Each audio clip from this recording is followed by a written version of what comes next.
Saudara PJ Ketua Tim Penggerak PKK Aceh dan Ketua Dekranaz Aceh Nyonya Safriati Safrizal melakukan kunjungan kerja Kabupaten Nagan Raya pada Minggu 1 Desember 2024.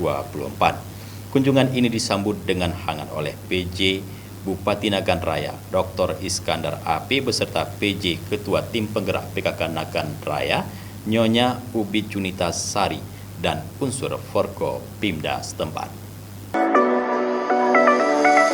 Di gedung Dekranaz dan Nagan Raya, Safriati menyapa dengan ramah para pejabat daerah serta masyarakat setempat dengan menghadiri gala dinner bersama PJ Bupati Iskandar, Forkopimda, dan pejabat lainnya di Anjungan Pendopo Bupati.